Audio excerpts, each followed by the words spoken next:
Vamos a leer en la carta de Pablo a Filemón para, si Dios permitir nuestro estudio de esta epístola, leyendo desde el versículo 15 hasta el final del libro en el versículo 25. Dice Filemón, versículo 15, porque quizá para esto se apartó de ti por algún tiempo, para que le recibieses para siempre, no ya como esclavo, sino como más que esclavo, como hermano amado, mayormente para mí, pero cuanto más para ti, tanto en la carne como en el Señor. Así que, si me tienes por compañero, recíbele como a mí mismo, y si en algo te dañó o te debe, ponlo a mi cuenta. Yo, Pablo, lo escribo de mi mano, yo lo pagaré, por no decirte que aún tú mismo te me debes también. Sí, hermano, tenga yo algún provecho de ti en el Señor, conforta mi corazón en el Señor. Te he escrito confiando en tu obediencia, sabiendo que harás aún más de lo que te digo. Prepárame también alojamiento, porque espero que por vuestras oraciones os seré concedido.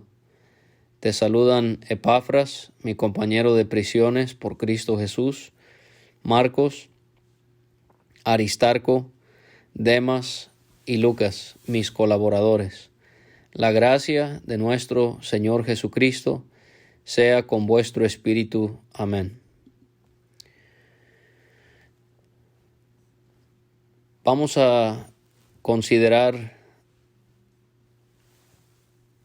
cómo es que tenemos aquí en esta carta ejemplos de lo que es un reconciliador y un perdonador.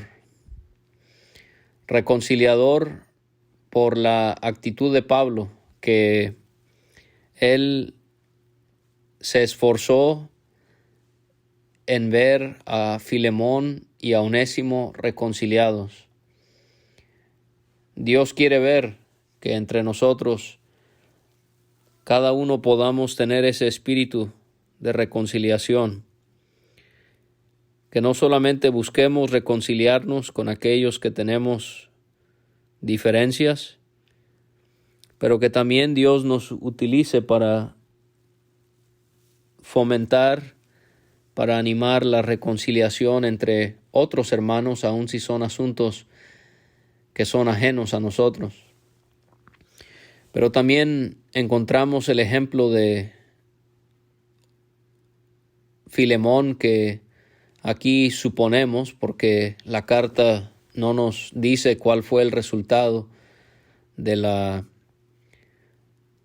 lo que esta carta le pedía a Filemón, que él se reconciliara con Onésimo, pero por las características que Pablo describe de este hermano en esta carta, suponemos que él perdonó y recibió a Onésimo. Así que esto es lo que deberíamos de buscar nosotros en nuestra vida, poder promover la reconciliación como lo hizo Pablo y poder perdonar como suponemos lo habrá hecho Filemón.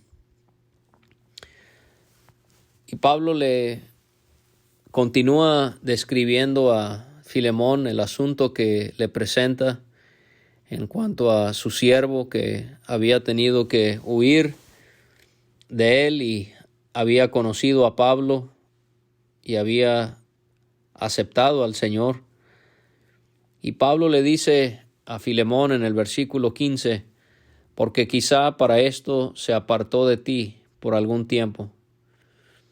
Pablo supone que Onésimo se había apartado de Filemón por un tiempo con un propósito definido. Le estaba tratando de hacer ver que quizás Onésimo se había ido, se había apartado por algún tiempo para que le recibiera para siempre. El propósito que quizás tenía Onésimo al haberse ido era para que Filemón cambiara su sentir en cuanto a él, para que después lo recibiera para siempre. Hablando de Onésimo como siervo de Filemón, sería importante recalcar que la Biblia no avala la esclavitud, sino que todo lo contrario. Es más, Dios estableció leyes para proteger al siervo y para impedir que el amo se aprovechara de él o de ella.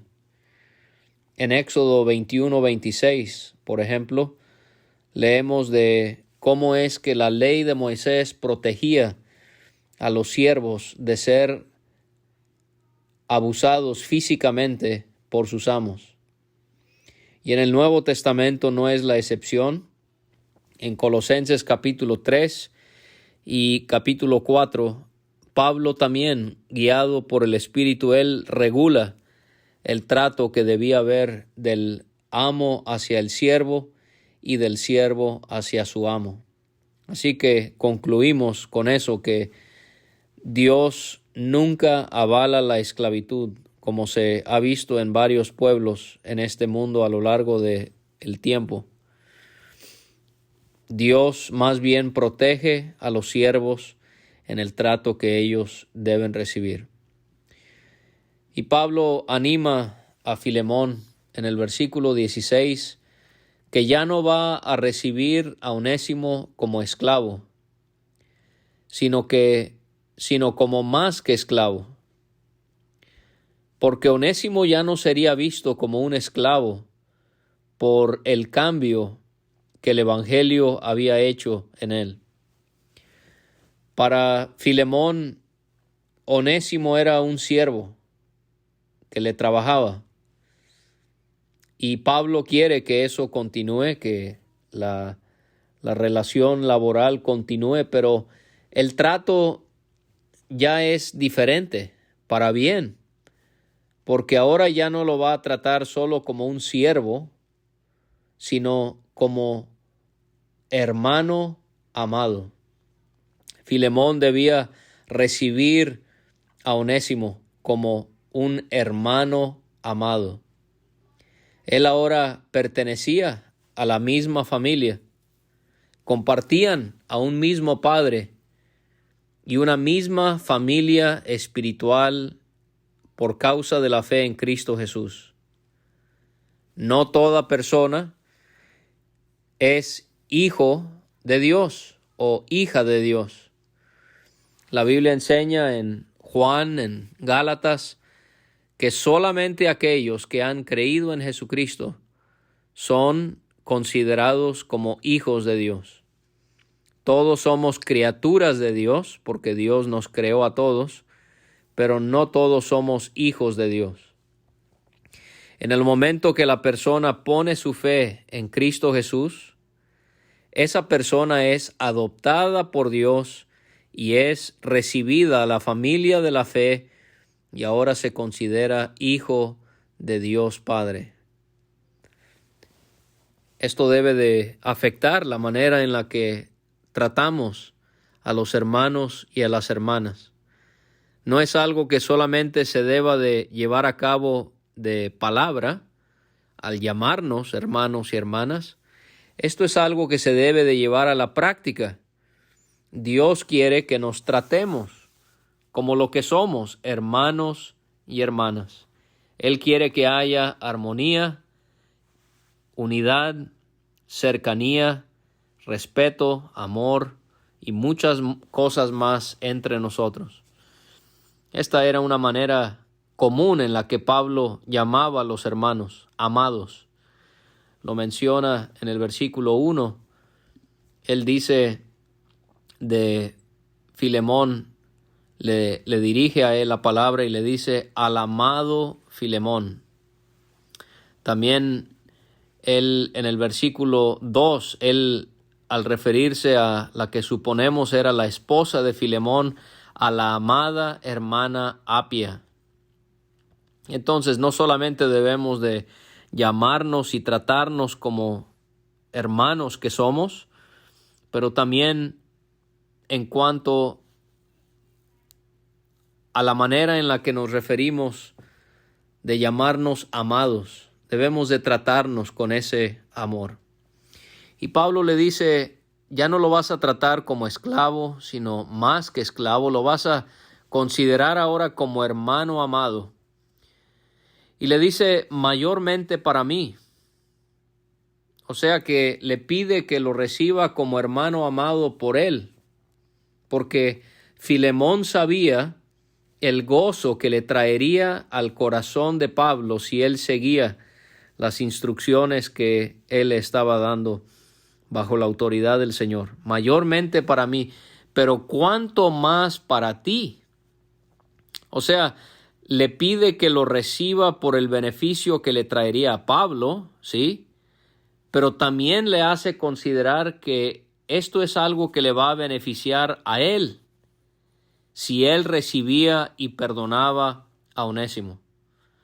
Esto nos hace ver que la reconciliación beneficia a todos, primeramente al Señor, primeramente a los que están involucrados directamente, pero también a aquellos que están involucrados indirectamente. Había beneficio para Pablo, había beneficio para Filemón.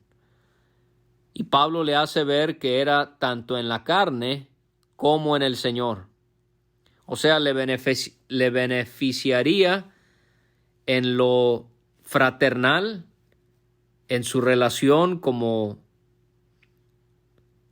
hombre a hombre con Onésimo, en ese deseo que el cristiano tiene de querer tener la paz con todos, aun aquellos que no han conocido el Evangelio. Le iba a beneficiar en lo que concernía a la carne, pero también lo que concernía al Señor, tanto en la carne como en el Señor, o sea, en esa nueva relación que él tenía con Filemón como hermano amado en Cristo. Así que buscamos lo que nos beneficia en la carne y buscamos lo que nos beneficia en el Señor.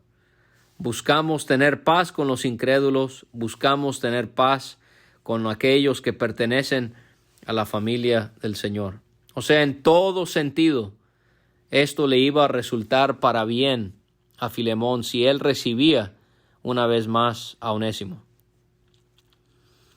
Y Pablo no solamente le hace ver a Filemón que somos hermanos en una familia, pero también le hace ver que somos compañeros, porque en el versículo 17 le dice, así que si me tienes por compañero. Esta palabra compañero significa asociado o camarada. Enfatiza el hecho de que podemos tener comunión porque compartimos lo mismo de todo lo que tenemos en Cristo Jesús. Ya mencioné en el versículo 16, somos hermanos, pero aquí vemos que somos compañeros. En 2 de Corintios 8:23, Pablo podía hablar de Tito de esa manera también. Era su compañero. Qué relación tan preciosa ha permitido el Señor Jesucristo en todos aquellos que hemos invocado su nombre. Somos hermanos, somos compañeros. Qué tragedia que haya tanta amargura y contención entre nosotros. Y por causa de que eran compañeros Pablo y Filemón, Pablo le vuelve a pedir a Filemón, recíbele como a mí mismo. O sea, le pide otra vez que reciba a Onésimo como si estuviera recibiendo a Pablo. Recuerden que ya habíamos visto eso anteriormente en el versículo 12, cuando Pablo le dice a Filemón que le va a enviar a Onésimo, le dice, el cual vuelvo a enviarte, tú pues recíbele como a mí mismo. Recíbele como a mí mismo. Esto nos hace entender la confianza que Pablo le tenía a Onésimo, porque lo podía recomendar de esta manera. Y esto podía ser el caso porque Pablo había sido testigo del cambio que el Evangelio había tenido en Onésimo. Qué bueno cuando alguien puede recomendarnos de esta manera. Es muy bueno cuando alguien puede mirar nuestra vida y puede recomendarnos de la manera en la que Pablo lo hizo con Onésimo. Y ahora vemos que se nos va a dar a entender un poco, pero no completamente, lo que hizo Onésimo en contra de Filemón. Porque en el versículo 18 Pablo le dice: si en algo te dañó o te debe, ponlo a mi cuenta. Si en algo te dañó o te debe. Esta palabra dañó es la palabra en griego lastimar, o también actuar injusta o ilegalmente. Qué interesante cómo es que Pablo trata todo este tema de la reconciliación. Ya vimos algunas cosas que podemos aprender de Pablo cuando estamos buscando reconciliarnos con alguien. Por ejemplo, Pablo, él habló bien de Filemón antes de tratar de ayudarle al corregir algo. Esto es algo que nosotros muchas veces desconocemos. Cuando tenemos un problema, vamos inmediatamente a los problemas, a reconocer, a señalar las debilidades y los defectos que tiene la persona. Pero Pablo nos enseñó que primero debemos de reconocer las cualidades en la persona. Y ahora estamos viendo que Pablo nos enseña que él no se entromete en todos los detalles. ¿Sí? Él no habla específicamente qué es lo que sucedió. ¿Por qué? Porque lo que le interesaba era la reconciliación, no hacer el problema más grande de lo que ya era. Entonces esto es algo que podemos tomar como ejemplo de Pablo. Él dice: si en algo te dañó, habla en general, o te debe. Posiblemente era una deuda que Onésimo tenía con Filemón. Pablo no era que no sabía lo que había pasado porque Onésimo se lo había ocultado. No. Si no, Pablo no hubiese pensado que Filemón estaba listo para regresar y ser recibido por Filemón. Más bien, Pablo es otra vez ejemplo de alguien que no se entrometía en los asuntos de alguien más. Entonces, cuando se solucionan problemas, no tenemos que saber exactamente todo el historial, todos los detalles y abundar en esto y en aquello. La meta es la reconciliación. Ahora, en cuanto a las deudas, Pablo aquí menciona que la posibilidad era de que Filemón tenía una deuda, que Onésimo tenía una deuda con Filemón y que por eso él había huido. Esto es algo que nosotros como cristianos debemos de considerar. Por ejemplo, Salomón nos aconseja en Proverbios 22:7, el rico se enseñorea de los pobres y el que toma prestado es siervo del que presta. Entonces aquí estamos viendo cómo es algo que debemos evitar, porque el que presta el dinero se convierte en siervo del que le ha dado el dinero. También encontramos en el Salmo 37 y versículo 21 otra cosa que debemos de considerar como cristianos. El impío toma prestado y no paga, mas el justo tiene misericordia y da. De manera que es completamente incorrecto que el cristiano tome prestado dinero cuando sabe perfectamente que no lo va a pagar. Esa es una forma de robo y esto no debe de ser en el cristiano. Si usted sabe que el dinero no lo va a poder regresar, no lo va a poder pagar, usted no debería de aceptar ese préstamo.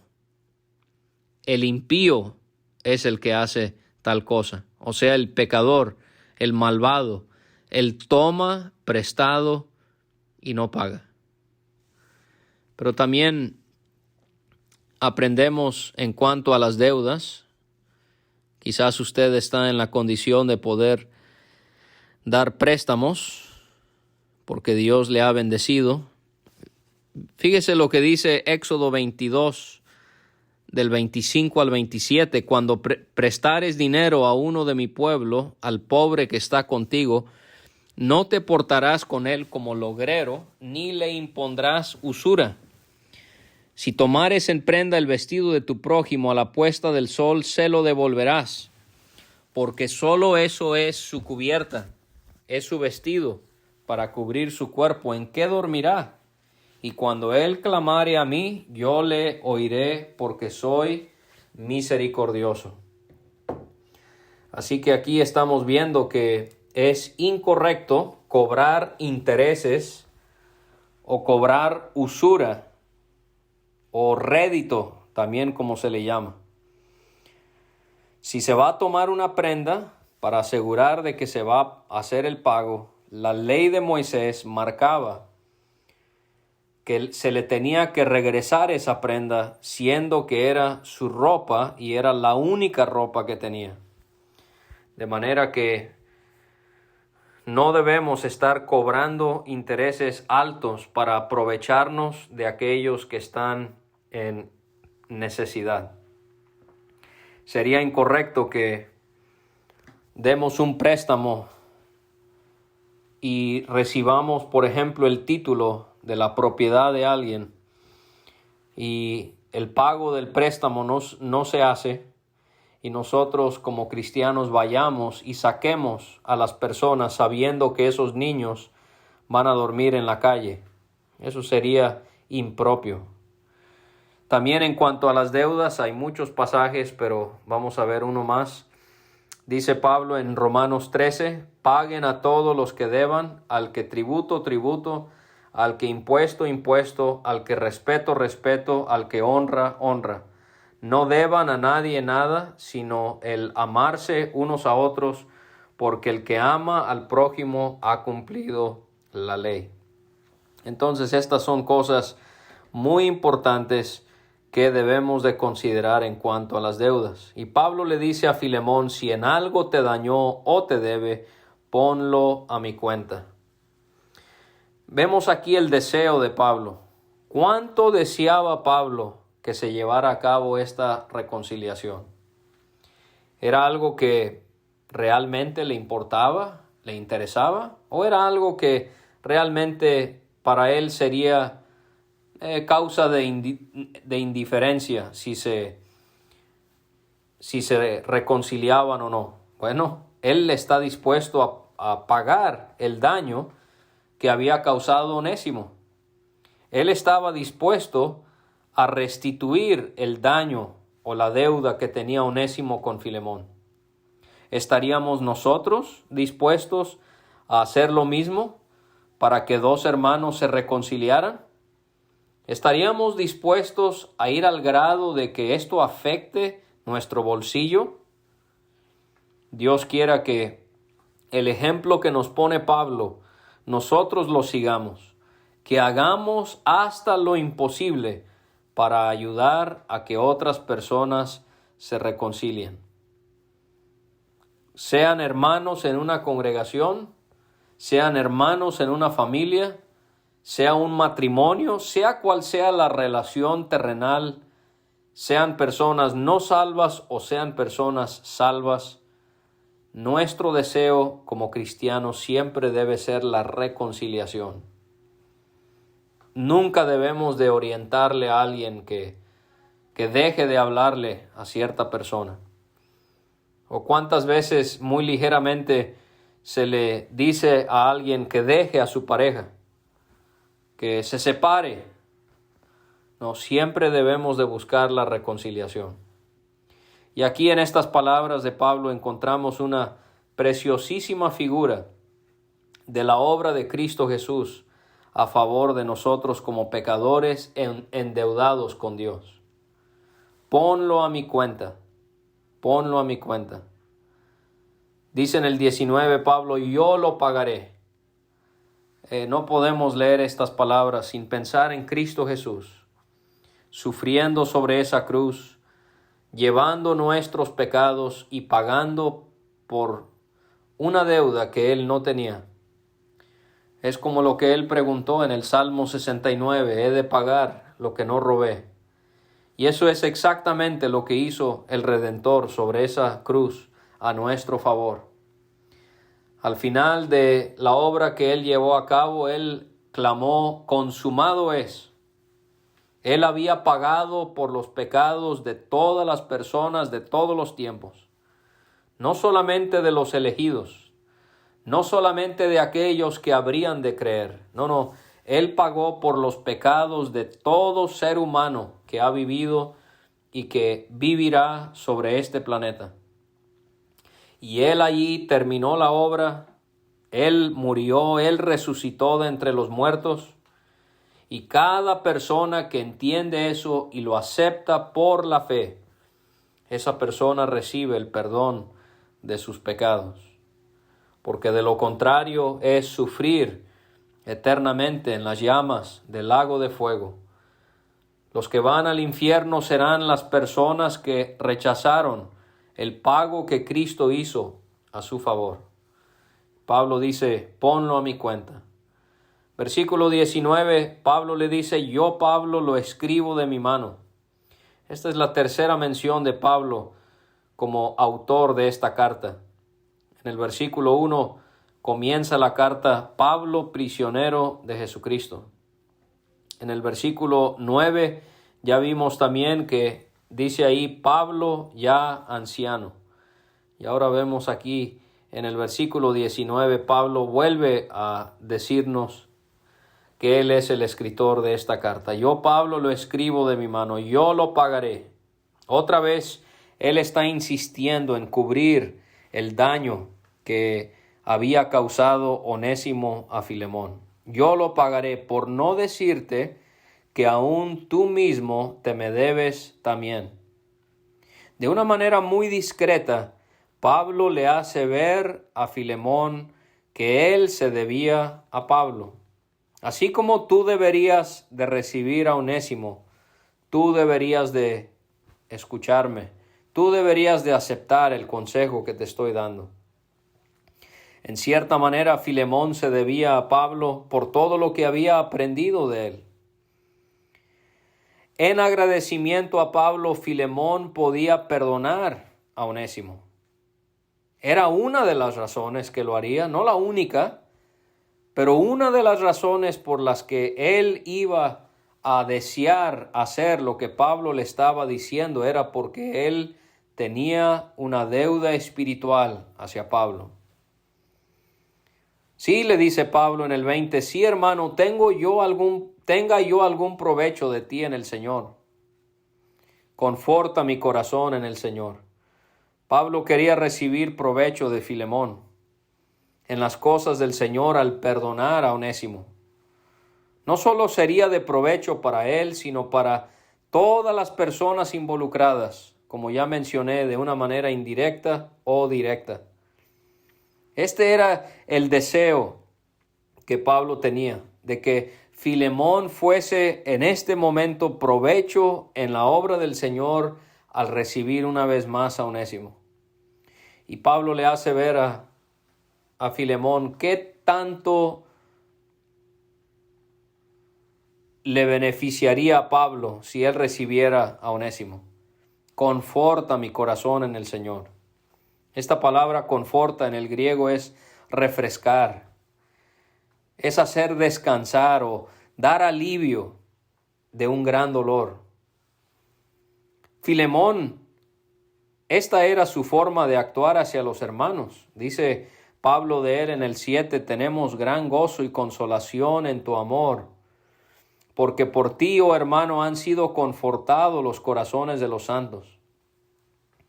Filemón, él tenía la costumbre de ser de refrigerio, de alivio, de descanso, de consuelo a los hermanos. Esta misma habilidad la tenían los hermanos corintios al refrescar a Tito. Tito los había visitado y ellos habían sido de refrigerio a Tito. Y ahora Pablo le pide a Filemón, mira Filemón, si tú has podido confortar a los demás hermanos, ¿por qué no me confortas a mí en mi corazón en el Señor al recibir a tu hermano amado y compañero Onésimo? Pablo le dice en el 21, te he escrito confiando en tu obediencia. Esta palabra confiando es la palabra de estar persuadido. Con la ayuda del Señor y con las cualidades que Pablo conocía en Filemón, él estaba seguro, él estaba persuadido de que esta situación se iba a remediar. Y le dice, sabiendo que harás aún más de lo que te digo. Él confiaba que Filemón iba a obedecer, pero también confiaba de que Filemón iba a hacer aún más de lo que Pablo le había pedido. Así deberíamos nosotros de tener esa misma actitud en todo aspecto de la vida, en la familia, en el hogar, en la iglesia, en el servicio, en los problemas, en todo asunto. Debemos de hacer no lo que se espera, debemos de hacer aún más de lo que se espera de nosotros. Pablo le hace ver a Filemón que tiene el propósito de ir a visitarles, porque le dice, prepárame también alojamiento, porque espero que por vuestras oraciones os seré concedido. Los hermanos en Colosas, donde estaba Filemón, oraban para que Pablo pudiera visitarles. Este es un ejemplo por lo que pudieran estar orando distintas iglesias del Señor.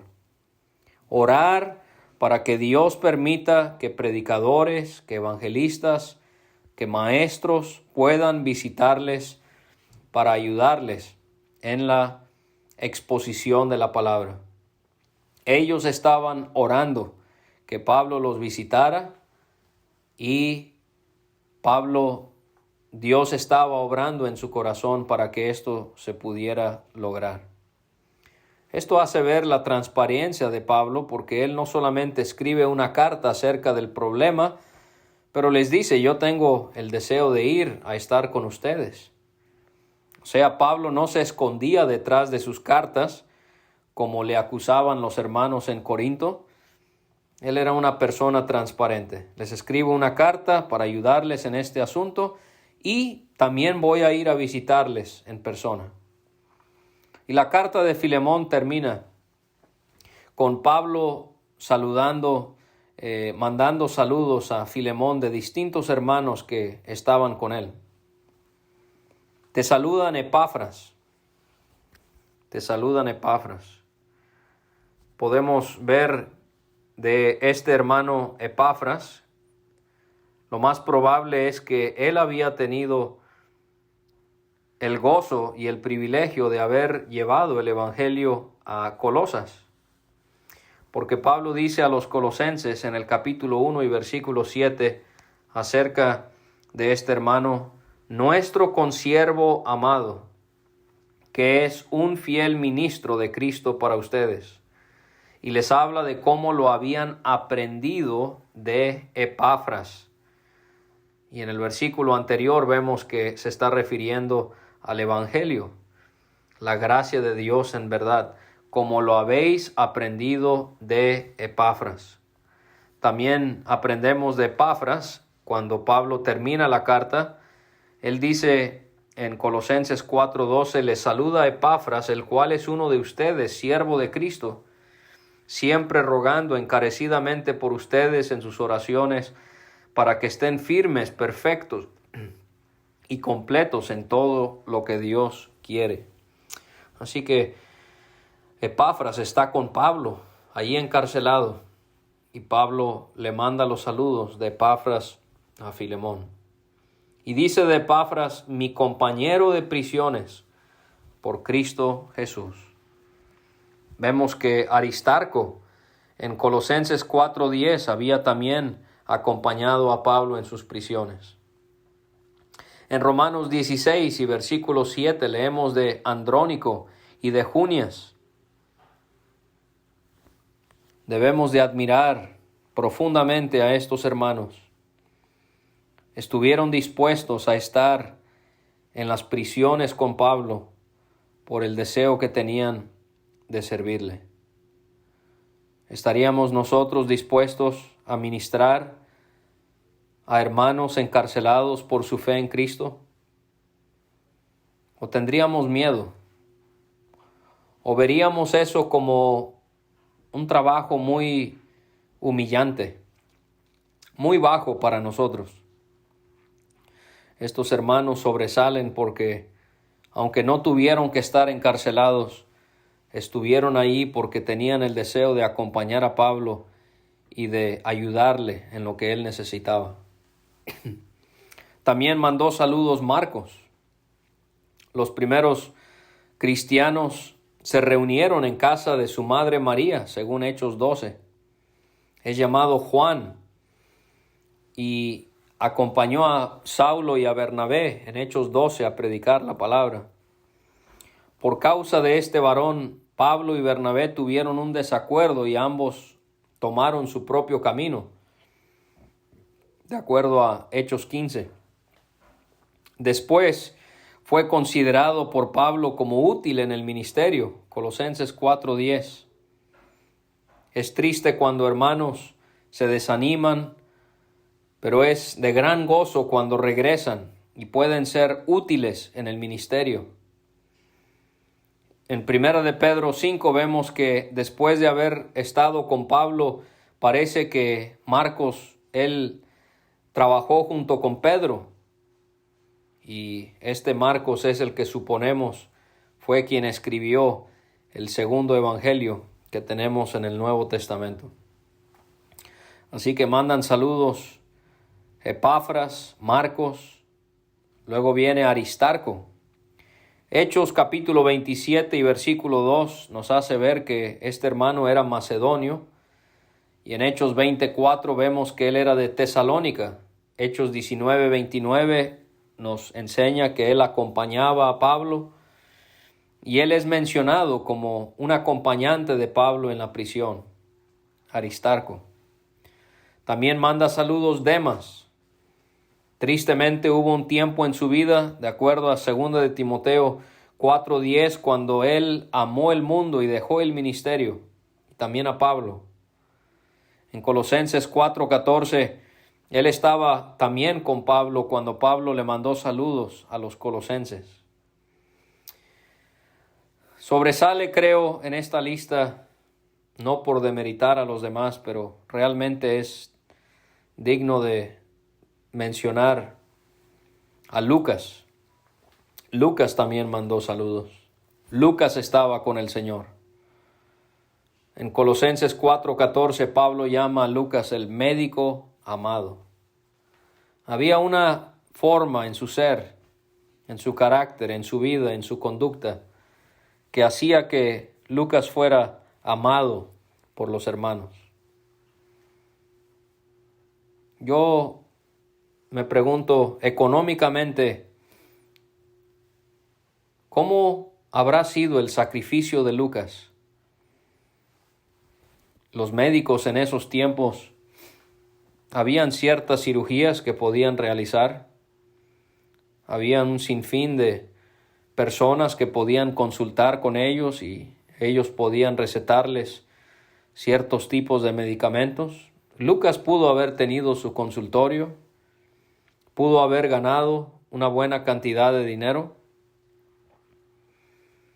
pero él sacrificó todo eso por estar con Pablo hasta el final de su vida. Segunda de Timoteo 4:11 dice palabras muy conmovedoras, y es que solo Lucas permaneció al lado de Pablo.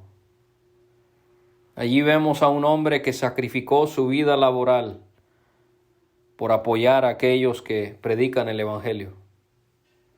Él quería estar con Pablo. Él quería atender a Pablo en todo lo que él requería.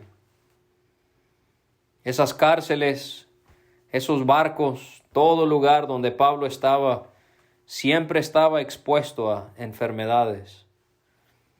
Qué bendición que Dios en su providencia puso en el corazón de Lucas, el médico amado, permanecer con Pablo. Estos hombres son ejemplo de lealtad. No sé si usted ha experimentado que los hermanos le den la espalda a uno. Eso me ha pasado a mí, quizás 1, 2, 3 veces, no, muchas más. Pero sabe, hermanos, siempre van a haber hermanos que son leales, que son amigos, que son hermanos, que son compañeros fieles. Pero ahí es cuando uno más conoce a Dios. En la soledad, en el abandono y en la traición, es cuando más valoramos la fidelidad y la cercanía de nuestro Dios. Y Pablo llama a estos hermanos mis colaboradores, compañeros en un trabajo, es lo que significa esa palabra. Hermanos, ya lo vimos. Compañeros, ya lo vimos. Ahora somos colaboradores. Así debemos de tratarnos, hermanos. Como hermanos, como compañeros y como colaboradores. Dejemos de pelear. Dejemos de discutir. Trabajemos hacia un mismo fin, para la honra de Dios y para el bien de los demás. Pablo tenía un sinfín de colaboradores. Romanos 16:3, Priscila y Aquila. Romanos 16:9, Urbano. Romanos 16:21, Timoteo. 2 Corintios 8:23, Tito. Filipenses 2:25, Epafrodito. Filipenses 4:3, Clemente y otros. Colosenses 4:11, Justo y otros, en Colosas. Y Filemón mismo, en el versículo 1, era considerado colaborador de Pablo. Así que tenemos que vernos como colaboradores que somos los unos de los otros. Y Pablo termina en el versículo 25 convencido de que con todo esto que él estaba pidiendo a Filemón, la gracia de nuestro Señor Jesucristo sea con tu espíritu. Amén. Pablo estaba convencido de que el Señor le iba a ayudar con esta situación que él tenía pendiente con Onésimo. Así que el Señor pueda ayudarnos a ser como Pablo, el reconciliador, y ser como Onésimo, el perdonador, al estar dispuestos a perdonar a aquellos que nos han agraviado.